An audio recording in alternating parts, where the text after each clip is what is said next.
Just up early, about to hit the gym. What a lot of guys got to realize is relationship today are temporary. Period.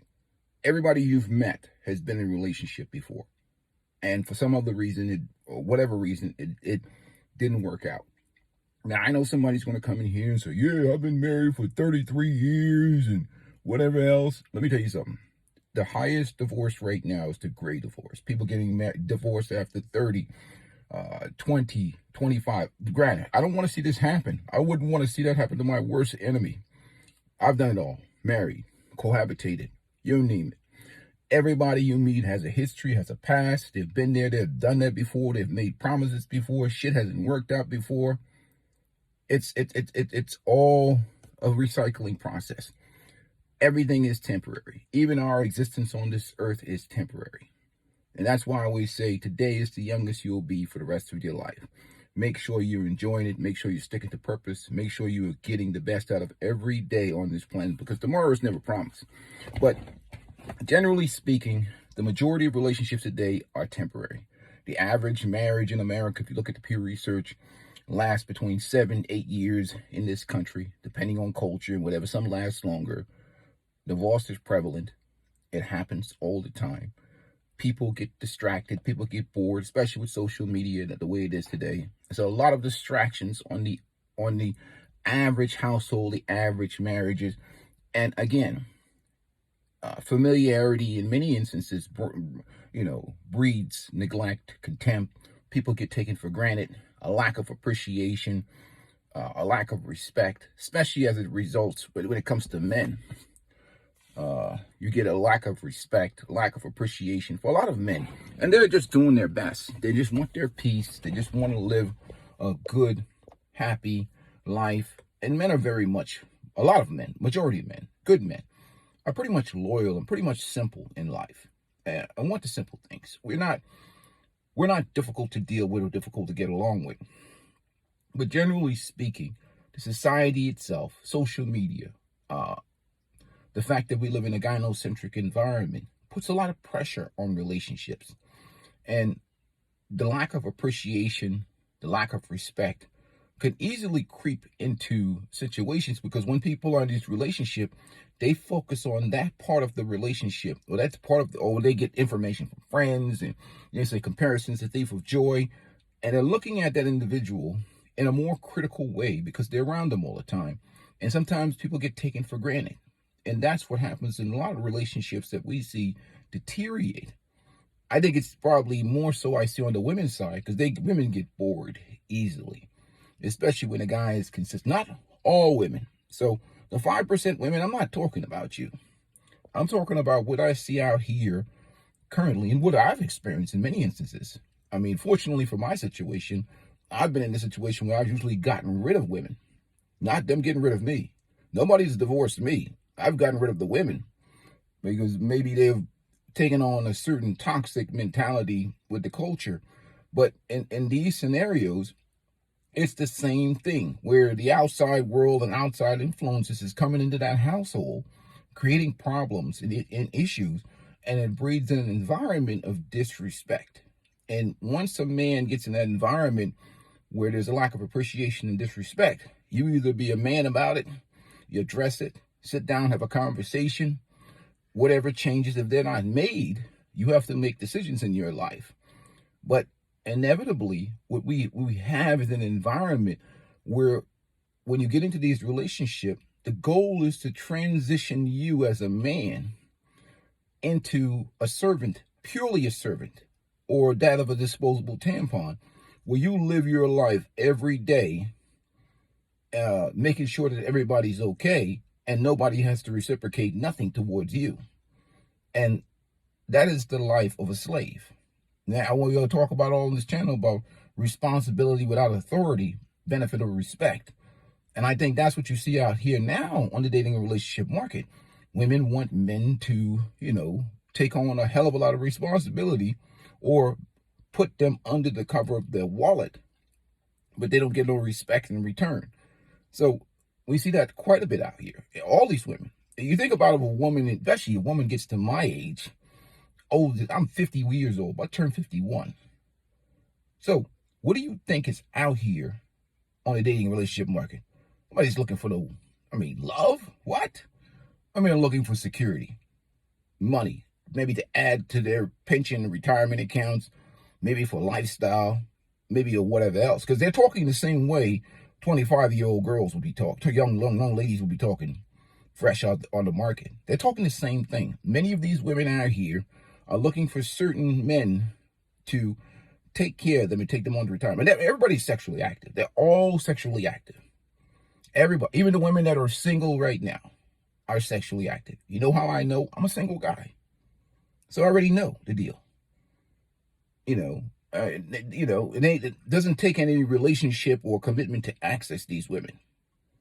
Trust me, I know. So the guy that they really are charging the marriage tax is the guy they wouldn't date when they were 22 years old. The guy that does not. Marriage nowadays in America is like the fourth place finish. In many places in the world too, especially in the West. You're a fourth place finisher. You're not if somebody tells you, I've had a woman tell me recently, you're not marriage material. Not that you're not qualified to be married, but you're not interested in going to sign a state document with a woman. You're not marriage material. I could almost give her a hug. The best compliment a woman can give you today is that you're not marriage material. I can almost give her a hug, because marriage is basically the cleanup man duty, the leftover duty in 2025. Not that I don't respect the institution, but the reality is it's the cleanup man. It's like this is what sexual liberation has done to us. Feminism and sexual liberation. Look, I ain't got nothing against you feminists. As far as I'm concerned, you've liberated a lot of men from the plantation. But the reality of life is this. Anything you get, especially when they start creeping past that 30 years old, I'm not talking this, it's just me and my opinion. Red pill or what, I don't give a rat's ass about that crap. Everybody, look here, I used to be a D1 athlete back in the day. I know what the deal is. I know what happens in these fraternities and these dorms and everything else. Whatever you're getting now in this sexually liberated environment, if it's been out here on the market for a long period of time, it's been vigorously and viciously pounded out. All that, honeymoon phase, niceness, and whatever else, that you're talking about some deep schema affliction that come from sexual liberation. Sexual liberation was one of the worst things. Unregulated sexual marketplace where because fathers and men protected women from themselves. That was the worst thing that ever happened to society, is just free-for-all sex and, how they say, sex, drugs, and alcohol. That was one of the worst things that ever happened to society. It wasn't like men it was like going from an environment where men, for their sacrifices and their dedications were handed over chaste virgins. Now they handed over women with 30, 40 bodies on them. Scheme of afflictions all over the place. So she's been getting ramrodded by guys like me who's 6'7", 6'8", in the basketball team. And now you're going to go with average Joe working at the post office. She's not going to be loyal to that man. She's in the scheme of affliction. She'd walk into the shower. She see the guy walk into the shower and she's having hot flashes of the past. That marriage is not going to work out. That's what sexual liberation did to the dating and relationship market. It jacked up their head. It jacked it up. So when you get with these liberated women, and many of them, they're out here shaming men. I was watching my brother Dr. L podcast yesterday. She's talking to one of them feminists with a doctor so-and-so. It almost made me sick. And maybe you can check that podcast. Make sure you support my brother too with his channel over there. But I'm like, hey, that's the type of women that got bent over in the dorms. Now she hates men because the dudes that ran through her when she was young, they wouldn't marry her, they wouldn't wife her up. Now she hates all men. Now she hates all men. And that's the problem. But that's what you're dealing out here in this dating and relationship market. A lot of trauma, a lot of issues, a lot of problems. And that's what we say. Men got to fall in love with their peace. Fall in love with your peace, man. I'm telling you. Once you fall in love with your piece, fall in love with your own company, you protect that shit. And please get out and spend some money on yourself, man. Do something nice for yourself. Spend some money on you, man. Forget these women. They ain't going nowhere. They're everywhere. It's like an infestation. Spend some damn money on yourself, bro. I don't care. White, black, purple, whatever, green. You think these women... I think CJ said it best. These women are in business, men in love. You think some old indoctrinated feminist gives a rat's ass about you? You're crazy. You've lost your mind. Get to the gym, get in shape, work out, travel, spend some money on yourself, man. We don't have that. You don't have that long to live on this planet. You think I don't make that? You see me making that goofy ass game content and all that shit? If anyway, I've encouraged you brothers to go listen to some Ayn Rand and get some objectivist mentality and self-preservation mentality. I'm about to go to the gym. Give a rat's ass about these women. I'm about to go to the gym. It'd be nice walking up. They ain't going nowhere. They're everywhere. You can get them anytime you want. I don't know what's happened to men. We need to have a rebirth of masculinity. I need to make a channel called the Masculinity FTO. I've seen dudes give power to chicken heads. I don't know what's happened, man. We have a problem in this country. I think it has to do with the systematic feminization of men. But most of these women are burnt out. Burnt out. I only concern myself with the 5% women. You know, sisters out there, you women out there of all races, I love you. But what we have out here now is a damn jungle. And there's a delusional problem that we have over here. It's mental illness out here, dudes. It's freaking mental illness. You'll be a fool if you're walking around here thinking that some righteous women walking around here like that. You ain't gonna find them in the church. You ain't gonna find them anywhere. You like almost hit the lottery. You find yourself a good, self-respecting, righteous women. And I know, I see you ladies. Much respect to you. But you're crazy. And when some dude came in my chat and told me, well, our men, the leaders, and we supposed to fix this. The average man don't got nothing to do with this. Maybe the 2% man, the 1% man who created this shit, them in the government who created this, who helped, support this feminist crap to make women, pay them taxes and keep them spending. Maybe they can help with this. But the average run-of-the-mill dude, hell no. He's just nothing more than a disposable tampon to these women, or even to the system or the state or the government. So you can't fix this shit for the average guy. What you can do is live your best life for you. And if I'm not anti-relationship, if you meet a 5% woman, a unicorn, snatch her up, because the software is damaged on most of these chicks. Lots of good hardware, trust me. Lots of good hardware. I was still a brother in the Wawa one time, and you're looking at this chick, and she was built. Hardware was excellent, but I heard her talk, and he was like going. I was like, bro, approach with caution. That was a straight up crash out Keisha that he was about to get. That I knew what that individual was.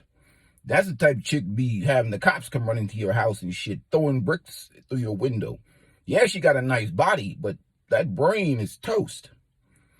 Bad software. Horrible software. Great hardware. Because we're dealing with mental illness now.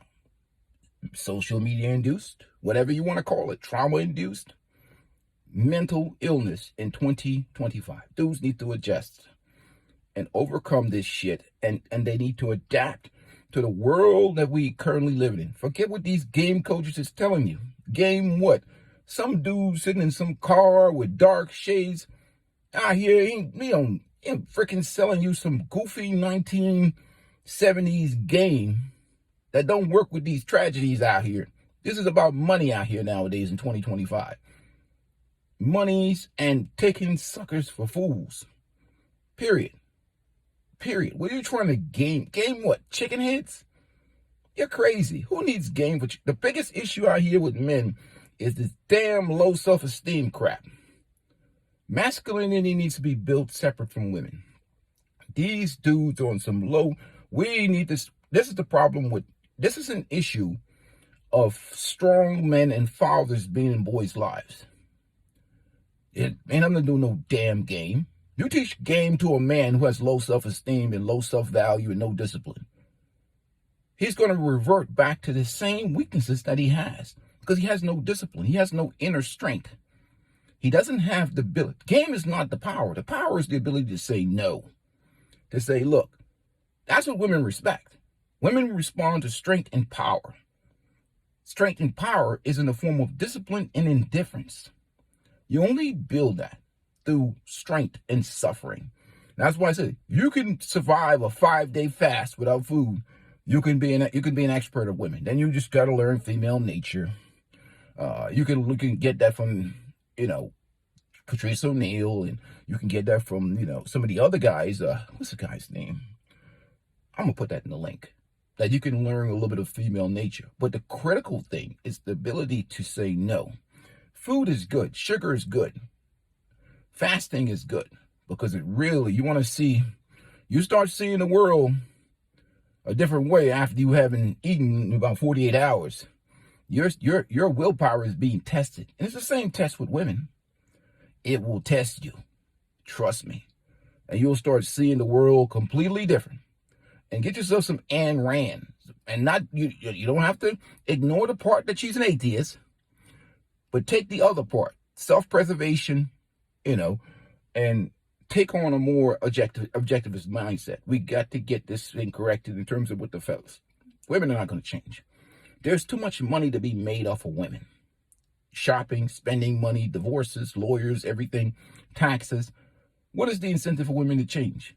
You go get some covert feminists, maybe some inflation-motivated feminists that are going to play and pretend to be in their soft girl era, and when they get the state to get a hold of your ass, then they're going to do the bait and switch on your ass and start shredding you in that marriage. Take away the sex, start listening to their sisterhood of friends and try and do a changeover and put you on the treadmill of happiness for their ass because they didn't want to be with your ass. Nobody, they don't like your ass. They just need the resources and the soft life. But anyhow, guys, let me know what you think about it. Make sure you hit the like button. More content coming your way.